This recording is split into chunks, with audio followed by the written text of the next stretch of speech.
آئے آئے میں آپ کو آپ کے ائمہ کی شجاعت دکھاؤں کہ آپ کے ائمہ کتنے بڑے بہادر ہیں. یہ بات تو آپ بھی مانتے ہیں. میرات العقول آپ کے سامنے میں کھول رہا ہوں کتاب الروضہ, اور امام زین العابدین کیا کہہ رہے ہیں یزید کے سامنے. اس کو آپ نے بھی مانا ہے, روایت بھی حسن ہے. فقال له علی بن حسین قد اقررت لک بما سألت انا عبد مکرہ, میں ایک مجبور بندہ ہوں تمہارے سامنے. فَإِنْ شِئْتَ فَأَمْسِكْ وَإِنْ شِئْتَ فَبِعْ, اگر چاہے تو مجھے رکھے, اگر چاہے تو مجھے بیچ دے. پوری روایت پڑھو, ٹھیک ہے جی, پوری پلیز. فقال له یزید لعنۃ اللہ. یہاں تو آپ پوری پڑھنا بولے, ٹھیک ہے, آپ پوری پڑھنا بولے, آپ جواب دینا اعتراض کا, ٹھیک ہے جی. سیدنا شیخ صاحب اگر پوری روایت نہیں پڑھیں گے میں پوری پڑھوں گا, 2 منٹ زیادہ لوں گا, کوئی مسئلہ نہیں, لے آپ بولے, ٹھیک ہے. پھر اس نے امام زین العابدین علیہ السلام کو بلایا, فقال له مثله مقالته للقرشی, اور وہی بات جو اس نے اس قریش والے سے کہا تھا امام حسن علیہ السلام سے کہا کہ تو کیا اقرار کرتا ہے.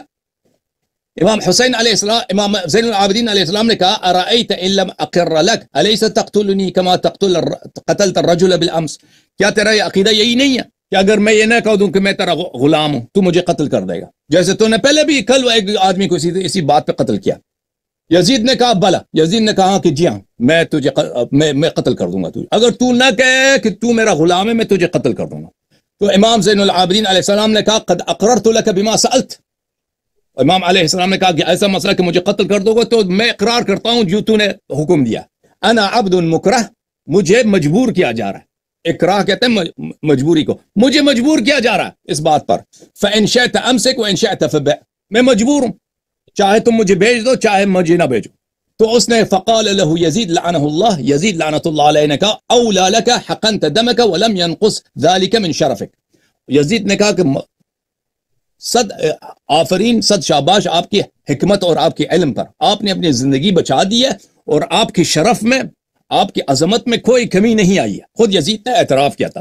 تو اس سے امام زین العابدین علیہ السلام کے نہ شرف میں کمی آتی ہے نہ ان کی عظمت میں کمی آتی ہے. ایسے تو نہیں ہوتا ہے.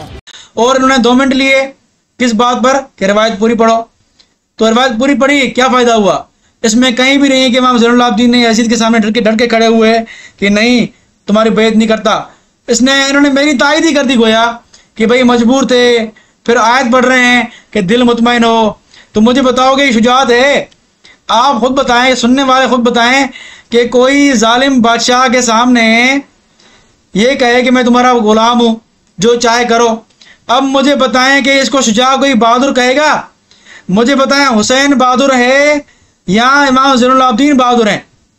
اگر حسین اپنے بچے قربان کر کے, اپنی جان قربان کر کے آگے نہیں جھکے یزید کے سامنے, انہوں نے اپنی جان قربان کر دی, مجھے بتائیں کون ہے اشجع الناس؟ آپ کے نزدیک حسین اشجع الناس ہیں یا زین العابدین ہیں؟ آپ فیصلہ کیجئے گا حسین کو سامنے رکھ کر اور زین العابدین کو سامنے رکھ کر. ٹھیک ہے جی, ہم دیکھیں گے کہ کون آپ کے نزدیک اشجع الناس ہے اور کون نہیں ہے. ہم تو الحمدللہ ایسی باتیں نہیں کرتے. ہم تو الحمدللہ ان سب کو, اہل بیت, ان سب کے خاندان کو ہم الحمدللہ اپنا دینی رہنما سمجھتے ہیں. بہرحال تو انہوں نے 2 منٹ خاموخواہ لیے, لیکن بات تو کوئی بھی نہیں کی. انہوں نے الٹا میری بات تائید کر دی کہ وہ مجبور تھے بیچارے, اس لیے انہوں نے یزید کے سامنے اپنی غلامی کا اظہار کیا کہ چاہو تو مجھے بیچ دو, چاہو وہ اپنے پاس رکھو. تو یہ اشجع الناس تو نہیں ہوئے. فائدہ پڑھنے کا